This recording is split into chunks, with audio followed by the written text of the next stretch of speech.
Perfecto. Bien, bienvenidos todos a este nuevo curso que estamos brindando desde CAMES, que se llama Invirtiendo en una Startup. Bien, mi nombre es Gerson Hernández, soy especialista en temas de crecimiento empresarial, inversiones de riesgo y también inversiones en franquicia, y voy a estar acompañándolos en este curso que va a tener 8 módulos. En cada uno de ellos vamos a hablar sobre los diferentes aspectos que debemos tomar en cuenta nosotros a la hora de evaluar la inversión en una startup. Eh, Se puede considerar la inversión en una startup similar, parecida a otro tipo de inversiones, por ejemplo, en la bolsa de valores, inversiones en fondos mutuos, inversiones en franquicias, o tendrá sus propias peculiaridades. Y asimismo, desde la óptica de los emprendedores, cómo conseguir financiamiento para escalar sus startups. Vamos a tratar sobre diferentes aspectos concernientes a estos dos temas, invertir y financiar. Ambos aspectos dentro de una startup tienen una categoría muy especial, son un elemento muy imprescindible dentro de las startups. Crear una startup está incompleta si es que no se logra financiar esta startup. Por lo tanto, el emprendedor que está en el proceso de la creación, del desarrollo de su startup, lo hace con miras obtener, a obtener éxito en rondas de financiación. Y por otro lado está el inversionista que desea también adquirir este tipo de empresas. Bien, ahora hay que ser totalmente francos, es que cuando se refiere a una inversión en startup, es decir, si tú quieres aprender a invertir en este tipo de organizaciones, ¿bien? Porque es una organización, una startup, no es una empresa, vamos a hablarlo ahorita. Tienes que saber también sus peculiaridades, cómo se comporta la inversión, cómo se gana en una inversión en un startup, cómo es la forma de rentabilidad, de rendimiento en una startup. Y tienes que saber en qué etapa vas a invertir en una startup. Generalmente, los inversionistas de startup, los inversionistas independientes, no entran en todas las etapas de crecimiento de este tipo de organizaciones, sino entran en las etapas iniciales. Y te voy a decir por qué. Porque generalmente la inyección de capital que necesita una startup en etapas medias y avanzadas son inyecciones con sumas muy grandes de dinero. Hablamos de 250.000, 500.000 dólares hacia adelante. ¿Bien? Entonces, un inversionista independiente es muy poco probable, sí los hay, pero probablemente no tenga este tipo de volumen de inversión. Por lo cual, esas etapas medias y avanzadas, son más para fondos de inversión, ¿bien? Fondos de inversión que manejan grandes volúmenes de capital y que invierten en estos instrumentos de organizacionales que dentro del mundo corporativo lo llaman el venture capital o el capital de riesgo. Son fondos que están especializados en invertir en este tipo de organización. ¿Vale la pena invertir en una startup? ¿Qué debemos saber antes de hacerlo? Eh, ¿Se comporta igual que la inversión en otro tipo de negocios? Vamos a responder esa y otras preguntas dentro de todo este curso. El día de hoy vamos a centrarnos fundamentalmente en por qué debemos hacer, por qué deberíamos hacerlo, qué ganamos haciendo. ¿Bien? Luego en los otros módulos vamos a hablar sobre las claves de éxito, el tema legal, el tema financiero, otros aspectos importantes dentro de las inversiones en startup. Bien, así que vamos a empezar el módulo del día de hoy. ¿Cómo funciona invertir en una startup? Es similar, es parecido a las inversiones comunes que hay en los negocios. Ahora, si tienes experiencia financiera, tienes estudios financieros, has trabajado en bancos, finanzas, me vas a refutar y me vas a decir que las empresas no son los únicos instrumentos financieros. Hoy en día existen diversidad de instrumentos financieros que brinda la banca, que brinda las inversiones específicamente electrónicas. Hoy día se puede invertir en acciones de manera online, se puede invertir en criptomonedas, se puede invertir en blockchain, se puede invertir en negocios físicos, negocios virtuales, negocios pasivos. Hay una infinidad de instrumentos financieros. Pero si estás aquí es que estás enfocado en este tipo de inversiones y seguro has escuchado de los grandes, eh, la gran potencialidad que tiene invertir en una startup, el home run, lo que mencionan en, la, en, la, en el lenguaje de los inversionistas de startups, los que manejan portafolio de startups que no solo invierten en una, sino invierten en dos, tres, cuatro, cinco compañías más, tienen este tipo de visión y es lo que te voy a compartir, ¿no? ¿Cuál es la visión? Pero ¿cómo funciona entonces invertir en una startup? Bien, invertir en una startup es diferente, es una alternativa diferente, pero eh, diferente a las inversiones más tradicionales, ¿no? Como la bolsa de valores, como una cuenta de ahorro. Esto es importante porque tiene que ver con tu perfil de inversión. Un perfil de inversión está conformado, entre otros elementos, por tu aversión al riesgo. Es decir, ¿cuánto riesgo estás dispuesto a asumir para obtener ganancias? Por eso cuando inviertes en fondos mutuos o en seguros, te dicen, ¿no? Tenemos el fondo uno, el fondo 2, el fondo 3 y el fondo cero incluso, ¿no? Fondo cero no hay nada de riesgo, tu dinero se va a mantener toda la vida así, pero tampoco vas a ganar nada. El fondo uno hay un poquito más de riesgo, pero también hay un poquito más de rentabilidad. El fondo 2 y el fondo 3 igual, y el 3 es el más, ¿no? Es el fondo más riesgoso, pero también es el que brinda mejor rendimiento anual. Entonces, estos fondos se refieren a diferentes instrumentos de inversión. Los fondos cero generalmente invierten en activos que no son, son muy estables, no son impredecibles. Puede ser en inversiones en real estate, que generalmente los activos en tierra son mucho más estables económicamente hablando, pero no son tampoco totalmente seguros. Ya hemos visto las crisis financieras del año 2009, la burbuja inmobiliaria en donde el real estate cayó a los suelos en Estados Unidos, trayendo a las bolsas de diferentes partes del mundo igual en una caída. Cuando hablamos de fondos más con mayor riesgo, pero con rentabilidad más interesantes, podríamos encontrar los fondos de seguros, fondos de pensiones, inversiones en empresas diversificadas, etcétera, ¿no? Y cuando ya hablamos de fondo, el fondo número 3, donde el riesgo es más alto, podríamos en ese fondo encontrar startups. Hablamos de empresas que tienen generalmente una esencia tecnológica. Son empresas, en la mayoría de startups, tienen un componente tecnológico que las hace escalables. Ya lo hemos visto esto en los cursos de creación de startups. ¿Qué significa escalabilidad? Es ese componente que le permite al startup crecer a pasos agigantados, tener un crecimiento exponencial y mantener sus costos mínimos, mantener costos bajos y tener ingresos exponenciales. Eso significa escalabilidad, ¿no? De manera de resumen para los que vienen del curso de creación de startup. Entonces, las inversiones en startup son inversiones diferentes a las tradicionales con un componente mayor de riesgo.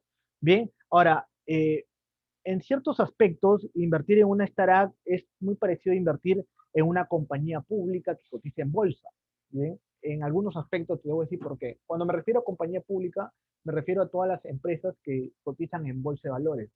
Me refiero a pública no porque es una empresa del Estado, una empresa del gobierno. Pública me refiero a que son inversiones que se les da acceso al público en general.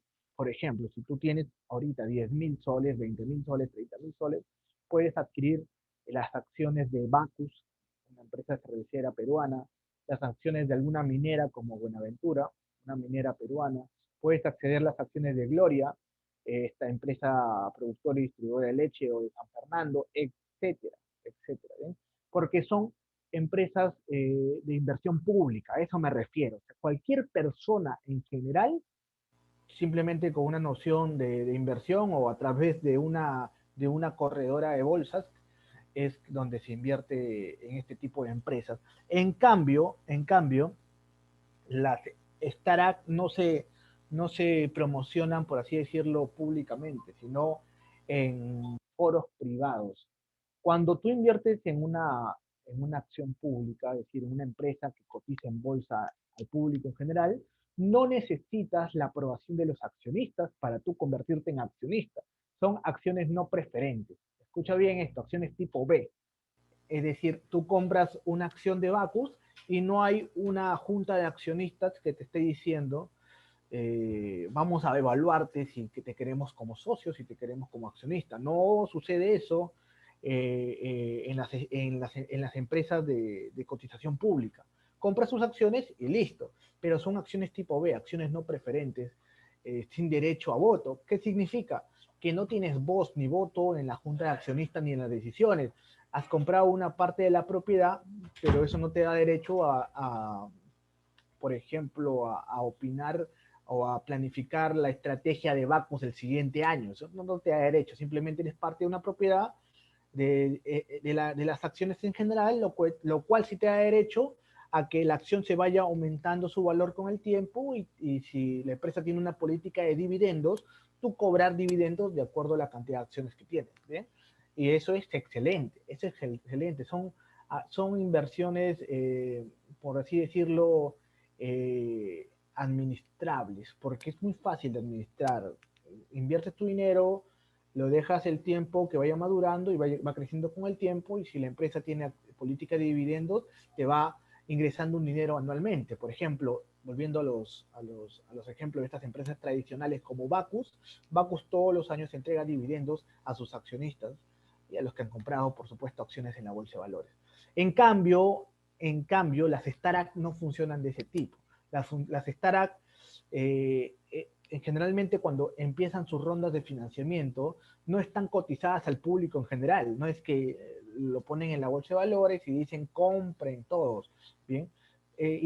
Hablando específicamente en las etapas de desarrollo y creación. Cuando una startup ya se convierte en una empresa, o sea, hace una salida a la bolsa de valores, se convierte en una empresa pública. Y ahí ya no es una startup, es una empresa, ¿bien? Y hablamos de casos como Facebook, como Google, como Twitter, como LinkedIn, como Uber, que son empresas que ya cotizan en bolsa, ¿bien? Ya cotizan en bolsa y obviamente ya son acciones públicas. Pero en las etapas iniciales, luego de la creación de una startup y para lograr el crecimiento de esta startup, las reuniones son privadas. Es decir, los socios de la startup te tienen que aprobar a ti como socio, como inversionista, como alguien que está comprando sus acciones. Eso es muy diferente a las inversiones normales, en donde nadie te tiene que aprobar nada para adquirir acciones. En el caso de una startup, sí te tienen que aprobar los socios para que adquieran tus acciones. Ahí cambia mucho la dinámica de negociación, la dinámica de poderes, también cambia la dinámica de control accionarial, porque en una startup muchas veces los inversionistas toman un puesto mucho más influyente y por eso adquieren acciones de tipo A o acciones preferentes donde tienen derecho y voto dentro de una junta de accionistas. Bien, eso podríamos remarcar entre la diferencia de cómo es invertir públicamente en acciones y invertir en acciones de una startup de manera privada.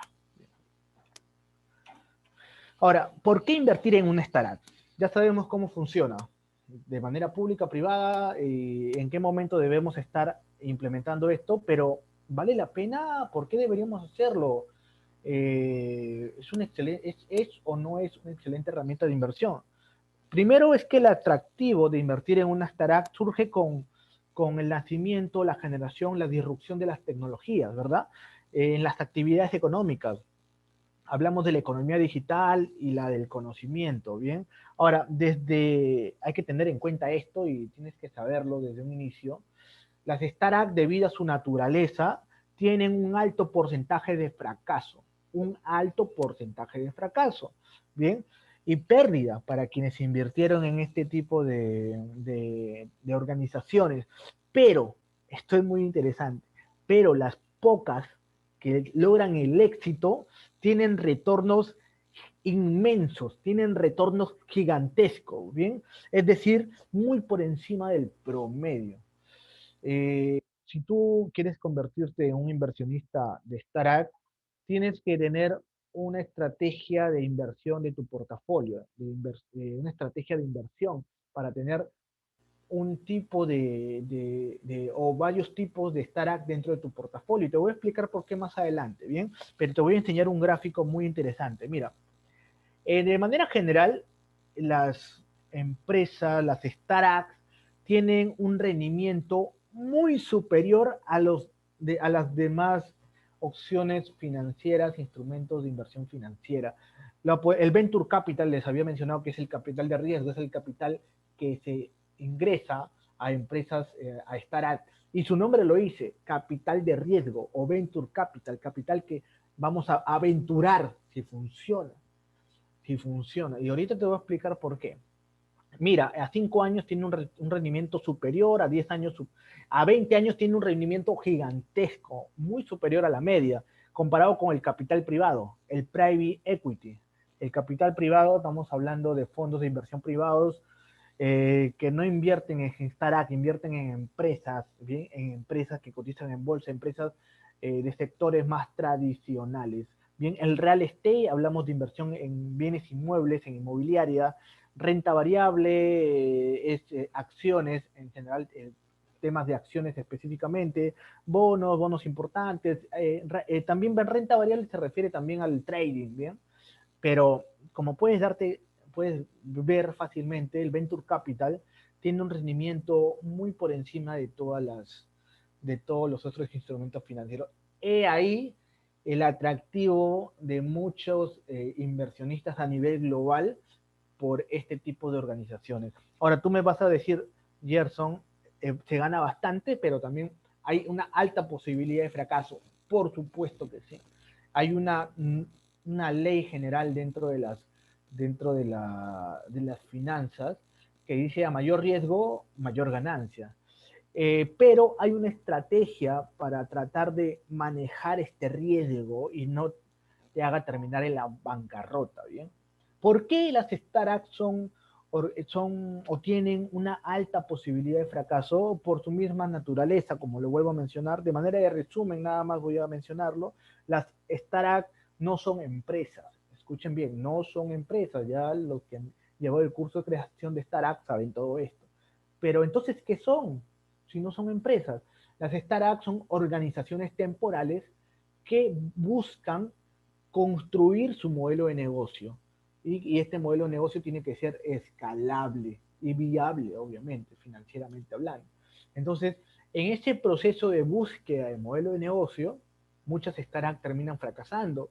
6 de cada 10 startups terminan fracasando porque no encuentran un modelo de negocio o porque se centran mucho en el producto y no en el usuario, en el cliente. Es por ello que las startups tienen una metodología de creación para reducir ese riesgo de fracaso, que lo vemos en el curso de creación de startup. No vamos a hablar de esto porque esto ya está en el otro curso. Bien, continuemos. ¿Por qué las startups tienen un alto potencial de crecimiento? Hemos visto la comparación entre el private equity, el real estate, la renta variable y otros tipos de inversiones, pero ¿por qué lo hace tan atractivo? ¿Cómo es posible que pueda crecer el doble, el triple, el cuádruple de otras inversiones que existen en el mercado? Primero es porque de manera comparativa, ¿bien? De manera comparativa con el rendimiento, es que requieren poca inversión. Y las startups operan a costos mínimos, ¿bien?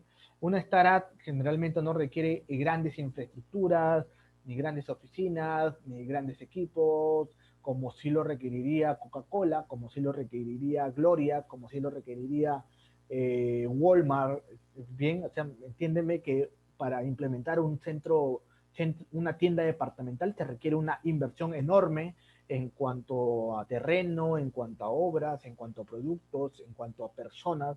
En cambio, en una startup, su componente tecnológico hace que sea mucho menor esos costos. Y ese es el segundo punto. Tienen un alto potencial de escalabilidad. Significa que con una inversión obviamente enfocada, bien hecha, desarrollada, con la metodología que vemos, la metodología Lean Startup, este potencial de ingresos es, como hemos visto, no es solo a nivel de tu ciudad, como podría ser poner un negocio. Imagínate que eres bueno haciendo gastronomía, tienes un dinero y lo inviertes en un restaurante. ¿Para quién sería tu restaurante? Para las personas que están cerca de la zona o unas zonas más allá con delivery, ¿bien? Pero estás limitado, no puedes atender delivery de aquí, imagina que estás en Perú, de aquí de Lima hasta Piura, o de aquí de Lima hasta Loreto, o de aquí de Lima hasta Tacna, o viceversa, ¿no? No se puede porque tenemos el desafío logístico. En cambio, en un startup, su escalabilidad le permite operar desde un país y tener un alcance a nivel global, global, ¿bien? Hablamos de múltiples países, múltiples regiones y continentes, ¿bien? Entonces, ese nivel de escalabilidad le permite obtener un crecimiento de los ingresos de manera exponencial. Eso es uno de los otros motivos. Y el siguiente motivo es que generan ingresos con modelos de negocios innovadores, que entran a un mercado y disrupcionan ese mercado, eh, cambian la forma de cómo se deben hacer los negocios, es decir, barren con la competencia de manera brutal. Antes de los dispositivos, de los aplicativos como Rappi y Globo, el delivery estaba muy concentrado en ciertas empresas o no se consideraba el delivery como una forma, o sea, como un canal principal para una empresa, sobre todo gastronómica o de otro tipo. Pero cuando entró Rappi, Uber, no, Uber Eats, obviamente, en Rappi, Globo, las cosas cambiaron. La dinámica de distribución cambió totalmente y tal vez para siempre, ¿no? Y para siempre. Entonces, estos tipos de aplicaciones entran a mercados y rompen los paradigmas que existen en las organizaciones, ¿bien? Y por último, abarcan grandes mercados con necesidades desatendidas, grandes. Esto se refiere a la escalabilidad. Eh, Un negocio, restaurante que tiene en su zona está limitado a su superficie, está limitado a su alcance de delivery. En cambio, un startup puede atender a todo el país, puede atender a todo el continente, puede atender a varios continentes por su nivel de escalabilidad, así como los casos de éxito que ya conocemos todos, como Facebook, como Instagram, como WhatsApp, que son startups que iniciaron como startups en temas comunicativos, sociales, y hoy en día son plataformas globales, globales, ¿bien? Entonces, ¿cómo convertirnos en ese tipo de organizaciones? Es muy desafiante, pero acá te voy a decir cuáles son los elementos que debes tomar en cuenta para ver si acabas invirtiendo en el próximo Facebook. ¿Eh? Ahora, hay una acotación muy importante que tienes que saber. Como te vuelvo a mencionar, invertir en una startup tiene un alto potencial de fracaso y de riesgo, pero hacerlo bien una sola vez te cambia todo lo que has invertido. O sea, todas las pérdidas que has tenido desaparecen gracias a esa única inversión exitosa. Bien, invertir en una startup exitosamente se trata de la magnitud de la victoria, no del porcentaje de veces que ganas. ¿Quién lo dice? Nuestro amigo Andy Rachleff. Él es el fundador de Benchmark, que es una de las firmas de Venture Capital más exitosas de Silicon Valley. Firmas de Venture Capital se refiere a que ellos son un fondo de inversión de capital de riesgo y van invirtiendo en diferentes startups que existen en el mercado o startups ya posicionadas. Bien, entonces, ¿qué significa? Lo dice todo en la frase. Invertir exitosamente no se trata de cuántas startups logras tener éxito, sino de una de ellas obtienes la magnitud superior a la suma de todos los otros rendimientos por debajo de la media que puedas tener con tu startup. Entonces, la clave de invertir en una startup ya lo vas por lo menos entendiendo. Va por la palabra diversificación. Bien, vamos a llegar ahí ahorita. Para que entiendas cómo es invertir en una startup, tienes que saber que hay diferentes etapas en la creación, desarrollo, crecimiento de una startup. ¿Bien? Las startups, como te mencioné, son organizaciones temporales que buscan encontrar un modelo de negocio viable, escalable. ¿Bien? Pero durante todo ese proceso de vida y de salida ya a una bolsa, a una OPI, requieren de inyecciones de capital en ciertas etapas dentro de su ciclo de vida para finalmente lograr el escalamiento. Bien, vamos a ver a qué se refiere. Mira esto. Un startup empieza con una idea, un plan, un pensamiento, llega la idea de uno o más emprendedores y comienzan a evaluarla, pensarla, replantearla, decir, a ver si es realmente una idea interesante. Luego esta idea comienza toda la creación del desarrollo del startup, desde la metodología Lean Startup, en donde termina el entregable es el desarrollo del producto mínimo viable. ¿Te acuerdas del producto mínimo viable? Ahí está. Ahora, de la idea al producto mínimo viable necesitamos dinero. Necesitamos dinero para desarrollarlo. En esa primera etapa, si no es con ahorros propios, bien, si no es con ahorro, tenemos a la familia y a los amigos para decirles la idea que queremos desarrollar un producto mínimo viable, un prototipo, y que necesitamos un financiamiento. En esa primera etapa generalmente es así. Generalmente es ahorro propio, dinero prestado de amigos y de familia para lograr el producto mínimo viable. Luego que tenemos el producto mínimo viable, ya podemos ir demostrando ciertos resultados, ¿verdad? Ciertos resultados.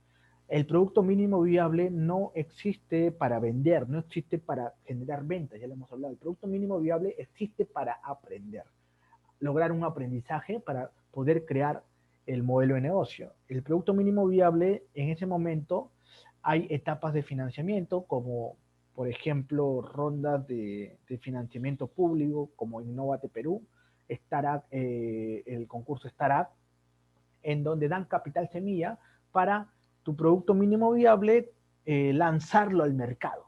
El producto tienes que tener el proceso de aprendizaje y recién ponerlo de manera comercial. Cuando sale al mercado hay otra ronda de financiamiento y viene el capital semilla 2, un financiamiento mayor que te permita no solo salir al mercado, sino lograr un nivel de facturación X, es decir, ya empezar a facturar, empezar a generar dinero, muy, muy interesante. Y ahí entra el inversionista ángel, los business angel, que son inversionistas independientes, es decir, si tú quieres convertirte en un inversionista independiente, hasta este punto puedes llegar, hasta este punto puedes llegar de manera independiente. Y inviertes en esta startup. Y ya con esa inversión lo que se busca es llegar al punto de equilibrio, es decir, ya que los ingresos hayan podido cubrir los gastos y luego de ahí comience el escalamiento. Cuando ya la startup llega al punto de equilibrio, ya se probó el modelo de negocio, se sabe que solo se necesita más dinero. Se necesita más dinero para escalar esto. Y ahí es donde entran ya entidades mucho más grandes en volúmenes de inversión, como los fondos de capital de riesgo, bien, los venture capital, y comienza a escalar de manera enorme, gigantesca, desproporcionada, exponencial. Y ya con eso se termina la historia en donde esta startup ya está convertida en una empresa y sale a la bolsa de valores de su país o de Estados Unidos, etcétera, ¿no? Ya se llama la adquisición IPO, ¿no? Donde se convierte en acciones públicas como Facebook, como Google, como Apple, etcétera. Bien, entonces tú como inversionista independiente, ¿hasta dónde puedes llegar? Hasta la parte de inversionistas ángeles. Si tú estás en este curso y eres parte de un fondo de capital de riesgo, obviamente que ya tienes una experiencia muy vasta. Hablamos de fondos profesionales de inversión en este tipo de organizaciones. Es otro nivel los fondos de capital de riesgo, los venture capital. Bien, continuemos. ¿Para qué se necesita financiación? ¿Por qué las startups necesitan financiamiento? Sabemos que hay diferentes etapas, ya te he mencionado un poco, pero la necesidad de financiación se dan porque El startup necesita construir un producto o servicio, ¿no? Construir su producto mínimo viable, puede necesitar invertir en publicidad y marketing para salir al mercado y que lo conozcan las personas. Necesita dinero porque aún la startup hasta que no sale al mercado y comienza a facturar no ha obtenido nada de ganancia ni de inversión. Es por eso que necesitas invertir en una startup sin requerir ese dinero a corto plazo. Desde que una startup nace hasta que una startup sale a un IPO, a una OPI, depende del país donde estás, puede pasar de uno a promedio 5 años, en donde ahí recién ves el fruto gigante de tu inversión, ¿no? Entonces, pero necesitas hacer varias cosas, las patentes, las inversiones de investigación y desarrollo, constitución, pacto de socios. Estos elementos van a modificar cuatro cosas. Van a modificar de los startups cuánto requieren de dinero, es diferente el dinero inicial para crear el producto mínimo viable que el financiamiento para salir al mercado o para lograr un escalamiento. Son dos cosas muy diferentes. Las fuentes de financiación va a depender de la etapa donde te encuentres. En ahorros o préstamos puedes ir en una primera etapa, pero en una siguiente etapa vas a requerir Business Angel o Venture Capital, ¿bien? Luego están los acuerdos y las exigencias de parte de los inversionistas, es decir, el contrato, la carta de intención de los socios qué tipo de exigencia te van a solicitar, ¿no? Y también tu poder de negociación. Obviamente en una etapa inicial todavía tu poder de negociación no es tan fuerte, pero cuando ya vas mostrando los resultados y que tu modelo es escalable, vas obteniendo también eh, una ventaja ahí en las negociaciones. Y por último, la gestión y el control de este tipo de sociedades, porque la persona que invierte se convierte en un socio tuyo, ¿bien? ¿Cómo funciona o invertir en una startup? ¿Cómo hacerlo? ¿Cómo genera esa ganancia? Y esto es importante que lo tengas en cuenta. Ya te lo había mencionado un poco hace un momento, que es muy diferente a las inversiones comúnmente conocidas, ¿bien? Es una inversión de alto riesgo, por lo tanto no puedes invertir los ahorros de tu vida. Tienes que tener en cuenta esto. Generalmente para invertir en esto debe ser un dinero, si eres un inversionista que recién esté aprendiendo o has recibido una propuesta para invertir en una startup, eh, aguanta. Primero evalúa tu situación económica, tu situación financiera y revisa tus proyecciones. No puedes lanzar tus ahorros de tu vida en un startup a menos que veas que sí tiene realmente potencial. Pero vuelvo a decir, hay una alta posibilidad de fracaso. O sea, que tú veas bastante potencial en una idea que se puede convertir en una startup y después convertirse en una empresa que salga a una adquisición pública, no pasa 1, 2, 3 meses, como te vuelvo a decir, pasan años. Obviamente, si logras el éxito al escoger ese startup, te puedes convertir en un millonario fácilmente, en una persona cabolada gigantescamente, ¿sí? Como lo ha sucedido con muchos inversionistas que en una etapa inicial invirtieron en ciertas startups y han logrado, pero crecer financieramente, un crecimiento exponencial ellos también. Bien, ahora, invertir en startup es una alternativa, como les mencioné, mucho más riesgosa, por así decirlo, que hay algunas startups, WeWork, Airbnb, SpaceX. Por ejemplo, WeWork es un caso interesante. WeWork había crecido tanto, había crecido de manera exponencial, startup, pero antes de salir a bolsa, el- comienzan a suceder ciertas cosas. El negocio de real estate se comenzó a parar, habían ciertos, por así decirlo, comunicados de que iba a haber una pandemia global. Y en el año 2019, antes que ocurra toda la pandemia, el fundador de WeWork vende sus acciones de WeWork, se sale de la empresa. Y ahí al tiempo sale WeWork a cotización pública. Y luego, justamente cerca ahí, llega la pandemia del coronavirus, haciendo que prácticamente las personas alquilar oficinas tercerizadas que compartan con otras personas matar ese negocio, matar ese negocio. Entonces, eso le pasó a WeWork, ¿bien? O sea, las startups, a pesar de ser grandes, tampoco es que sean 100% seguras, son negocios en sí que están afectados como todos los negocios por elementos del entorno, por elementos del entorno. El entorno influye, impacta en todos los negocios por igual, seas startup o seas una empresa. Ahora, no estoy diciendo que las startups son los únicos negocios que han perdido con esta pandemia. Muchísimos negocios, tanto tradicionales como tecnológicos, han tenido pérdidas, pero los negocios tecnológicos, en la mayoría, por su componente virtual, han logrado crecer exponencialmente. Y mira Amazon. Amazon con esta pandemia creció pero gigantescamente y logró e hizo que Jeff Bezos se convierta en el hombre más rico del mundo, superando a todos, superando a Bill Gates, a Warren Buffett, superando a Elon Musk, superando a Mark Zuckerberg, superando a todos, y se convirtió en el hombre más rico del mundo. Amazon empezó como una startup, o sea, no todas las startups también, hay varias startups que han tenido un crecimiento enorme, enorme, ¿bien? Esto ya lo he mencionado ahorita. Acá está, esto es importante, la naturaleza de los retornos de inversión, para que sepas cómo es invertir en una startup y cuál es su diferencia. Tienes que entender la naturaleza de los retornos de inversión dentro de una startup. Los retornos de inversión en otros tipos de empresas son muy diferentes a este. Las inversiones dentro de una startup se basan en el Power Law.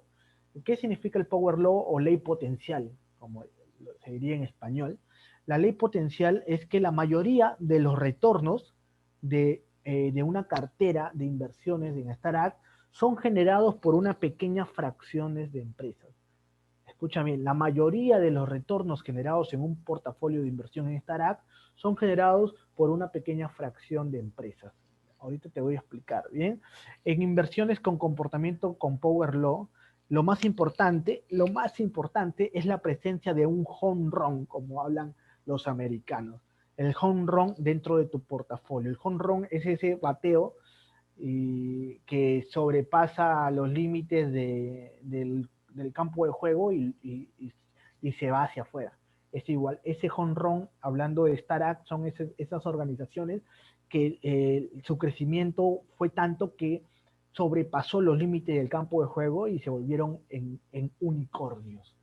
Unicornios, escucha bien, los unicornios, lo hemos hablado en la creación de startups, son esas empresas que logran obtener una valorización por más en financiamiento por más de $1.000 millones. $1.000 millones. No, en Latinoamérica no hay muchos unicornios. Tenemos a Nubank, este banco virtual brasilero. Tenemos a Rappi, es uno de los unicornios más interesantes. Mercado Libre, también son unicornios, son startups que han logrado la valorización de más de $1.000 millones. Ese unicornio es el home run que necesitas. Obviamente no hay muchos unicornios, también hay startups que no logran ser unicornios, pero igual tienen un crecimiento exponencial importante.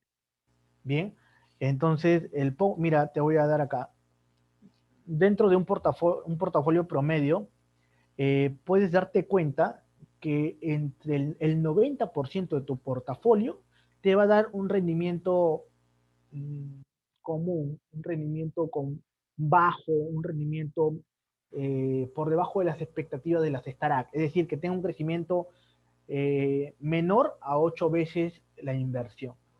A 8 veces la inversión, a 8 veces la facturación que está generando. En cambio, ya va subiendo del 1 al 10%, va a tener un rendimiento entre 8 veces más a 40 veces más el retorno de tu inversión. Pero ahí está el éxito. No, 99% de tu portafolio posiblemente va a estar ahí. Pero el 0.1 al 1% hablamos de 40 a 100 veces más. Y el 0.1% de 100 veces el retorno a más. Este 0.1 son esos unicornios. No todos logran entrar a unicornios en una etapa inicial. Todos quisieran que las startups se conviertan en unicornios, pero no todas logran hacerlo. Bien, te voy a dar un ejemplo muy práctico para que lo entiendas. Bien, casos, vamos a hablar de esos casos. Peter Thiel obtuvo un múltiplo de 2200x, 2200 veces el retorno de su inversión cuando invirtió $500,000 en Facebook. Cuando invirtió $500,000 en Facebook en su etapa de levantamiento de capital de Venture Capital, y Facebook, su retorno tuvo un crecimiento de 2200 veces. 2200 veces. O sea, multiplica 500,000 por 2200 veces y vas a darte cuenta de ese retorno a la inversión. Este es un caso. Y otro caso es el de Jason Calacanis, que invirtió o que logró un rendimiento de 4,000 veces su inversión cuando puso $25,000 para Uber. $25,000. Fue en su etapa inicial, ¿entiendes? En su etapa inicial de Uber. Puso $25,000 para ayudar a esta startup en salir al mercado, en invertir en publicidad, en una etapa inicial donde nadie apostaba todavía.